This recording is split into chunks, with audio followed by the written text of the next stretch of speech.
បាទសួស្តីបងប្អូននៅក្នុងបណ្ដាញសង្គមទាំងអស់គ្នាបានលោកគ្រូអ្នកគ្រូរៀនសបនទាំងអស់ជាទីគោរពជាទីរាប់អានបាទថ្ងៃនេះគឺខ្ញុំមានប្រភេទនៃ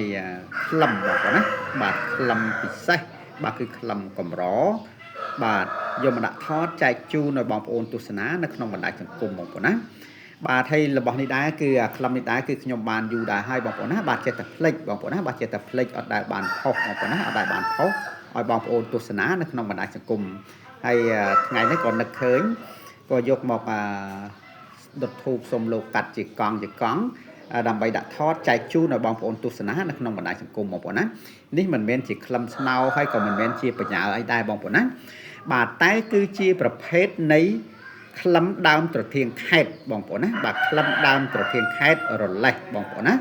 បាទតៃសាបាទ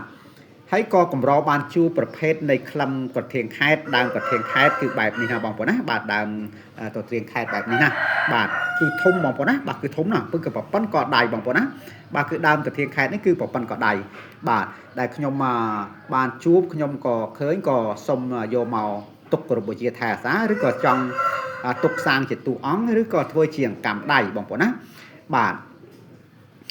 មិនដែលមានដើមកធៀងខេតឬក៏ក្លឹមកធៀងខេតប្រប៉ុនកដៃបែបនេះទេបងប្អូនណាបាទខ្ញុំមាននិស័យបានឃើញបានជួបប្រភេទដើមកធៀងខេតបាទគឺប្រប៉ុនកដៃតែម្ដងហើយបើនិយាយពីរឿងក្លឹមអស់ទាស់តែម្ដងបងប្អូនណាបាទក្លឹមអស់ទាស់តែម្ដងនេះឃើញទេបងប្អូន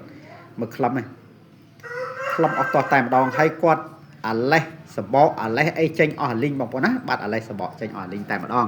បាទគឺដើមប្រប៉ុនកដៃបងប្អូនណាបាទនេះឃើញទេបងប្អូនមើលក្លឹមបងប្អូនណាបាទក្លឹមអស់ទាស់តែម្ដងនេះគឺខ្ញុំលាបប្រេងតិចទេបើសិនជាបានលាបប្រេងបានត្រាំប្រេងនេះមិនដឹងជាឡើងក្លឹមល្អប៉ុណ្ណាទេបងប្អូនណា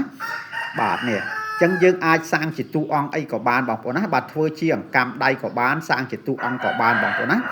បាទដើមកធៀងខេតឬក៏ក្លឹមរធៀងខេតនេះគឺប្រប៉ុនកដៃតែម្ដងបងប្អូនណាគឺប្រប៉ុនកដៃបាទបងប្អូនសម័យមើលទៅគឺប្រប៉ុនកដៃគឺមិនតូចទេបងប្អូនណាបាទគឺមិនតូចទេអញ្ចឹងយើងអាចសាងជាតួអង្គអីក៏បានដែរបងប្អូនណាធ្វើជាអង្កាំឬក៏ធ្វើជាអីក៏បានដែរបងប្អូនណាបងប្អូនជាវយកទាំងអស់នេះក៏បានឬក៏បងប្អូនជាវជាកង់ក៏បានបងប្អូនណាបាទជាវជាកង់ក៏បានបាទមហាពិសេសគឺមហាស្អាតហើយបើយើងក្លឹមអស់ទាស់តែម្ដងបងប្អូនណាបាទស្អាតណាស់បាទគឺដើមត្រទៀងខេតបងប្អូនណាបាទឬគឺក្លឹមត្រទៀងខេតតៃសាបងប្អូនណាបាទក្លឹមត្រទៀងខេតតៃសាដែលយើងកាត់បានយកមកនេះគឺខ្ញុំបានយូរហើយតែខ្ញុំមិនដែលបានផុសបងប្អូនណាគឺមិនដែលបានផុសចេះតែភ្លេចរហូតបងប្អូនណាទុកនៅលើផ្ទះបាទធំដើមឡើងប្រប៉ុនកដៃតែម្ដងបងប្អូនណាបាទគឺមិនធម្មតាទេបាទគឺដើមត្រទៀងខេតបងប្អូនណាបាទនេះគឺសិតតែក្លឹមសិតតែដើមត្រទៀងខេតទាំងអស់តែម្ដងបងប្អូនណាបាទគឺពិសេសតែម្ដងបងប្អូនណាបាទដូចជាបងប្អូនឃើញនៅក្នុងរូបភាពនេះស្រាប់បងប្អូនណាចង់សាងដាច់ក៏បានចង់សាងប៉ាណូក៏បានដែរបងប្អូនណាសាងជាតួអង្គឬក៏ធ្វើជាអង្កាំដៃធ្វើជាអីគឺមហាពិសេសតែម្ដងបងប្អូនណាក្លឹមត្រទៀងខេតតៃសារលេះដាច់បងប្អូនណាបាទរលេះដាច់បាទក្លឹមត្រទៀងខេតរលេះបងប្អូនណាបាទគឺមហាពិសេសតែម្ដងបងប្អូនណាគឺមហាពិសេសណាគឺស្អាតបងប្អូនណាបាទគឺដូចខ្ញុំបានរៀបរាប់អញ្ចឹងបងប្អូនយកទៅធ្វើជាអង្កាំដៃក៏បានយកទៅសាងជាតួអង្គក៏បានជាវជាកង់ក៏បានឬក៏ជាវទាំងអស់ក៏បានបងប្អូនណាបាទនេះគឺខ្ញុំបង្ហាញខាងគុលរបស់គាត់បងប្អូនណាបាទនេះខាងគុលគាត់គុលនេះគឺប្រព័ន្ធកពួនដៃបងប្អូនណាបាទគុលនេះគឺប្រព័ន្ធកពួនដៃតែម្ដងបាទមួយក្លឹមបងប្អូនណាបាទខាងគុលនេះគឺប្រព័ន្ធកពួនដៃតែម្ដងបងប្អូនណាគឺមិនធម្មតាទេបាទអញ្ចឹងតាធាងខេតនេះគឺ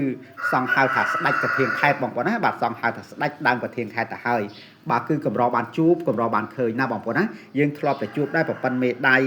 បាទប្រព័ន្ធធំជាងមេដៃអីតិចតួចអីចឹងទៅបងប្អូនណាបាទប៉ិនមរៀនដៃតូចចឹងទៅបាទតែនេះគឺប្រព័ន្ធកដៃតែម្ដងបងប្អូនណាគឺប្រព័ន្ធកដៃតែម្ដងបាទហើយបើយើងក្លឹមមហាពិសេសអស់ទាស់តែម្ដងបងប្អូនណាបាទនេះគឺជាប្រភេទនៃក្លឹមដើមត្រទៀងខេតរលេះដាច់បងប្អូនណាបាទគឺរលេះអស់សម្បកអស់អីអាលីងតែម្ដងបងប្អូនណាគឺសល់តែក្លឹមនេះបងប្អូនណាបាទនេះគឺស្អាតណាស់យើងសាងជាទូអង្គសាងជាអីក៏បាននេះគឺខ្ញុំមិនបានខាត់សម្អាតខាងក្រៅផងបងប្អូនណាបើសិនជាខ្ញុំខាត់សម្អាតខាងក្រៅពេកឡើងរលោងឡើងរលីងល្អអស់ទាស់តែម្ដងបងប្អូនណាដូចខ្ញុំបានជម្រាបចឹងបាទហើយប្រភេទនៃក្លឹមត្រទៀងខេតនេះបងប្អូនណាបើសិនជាបងប្អូនដែលគាត់មើលឃើញចង់បានគឺសូមតំណែងតាមលេខទូរស័ព្ទខ្ញុំបាទដែលនៅខាងក្រោមបងប្អូនណាឬក៏តាមរយៈលេខ Telegram ខ្ញុំបាទគឺលេខ Smart នឹងឯងបាទហើយក៏សូមអរគុណច្រើនដែលបងប្អូនទាំងអស់ចូលទស្សនានៅក្នុង page ខ្ញុំបាទដែលមានទំនុកទុកចិត្តលើ page ខ្ញុំបាទ ឲ្យខ្ញុំបាទផ្ញើអីវ៉ាន់គ្រប់ទីកន្លែងទាំងអស់តែម្ដងបងប្អូនណាហើយបើសិនជាខ្ញុំនិយាយទៅក៏លន់លឹះលុះនៅពាក្យសម្ដីត្រង់កន្លែងណាមិនសមរម្យក្តីឬក៏រៀបរាប់មិនបានក្បោះក្បាយក្តីបងប្អូនណាបាទក៏សូមខន្តីអភ័យទោសផងបងប្អូនណាសូមខន្តីអភ័យទោសផងនៅចុងបញ្ចប់នេះក៏សូមជូនពរឲ្យបងប្អូនទាំងអស់បាទជួបប្រទះតែសេចក្តីសុខនិងសេចក្តីសប្បាយរស់ស៊ីទទួលទានមានបានទាំងអស់គ្នាបងប្អូនណាសូមអរគុណច្រើនហើយក៏សូមជម្រាបលាបាទសូមជម្រាបលាសាច់ស្អាតណាបងប្អូនណាបាទតាន់ប៉ះតែម្ដងសាច់ស្អាតមែនទែនតែម្ដងបាទ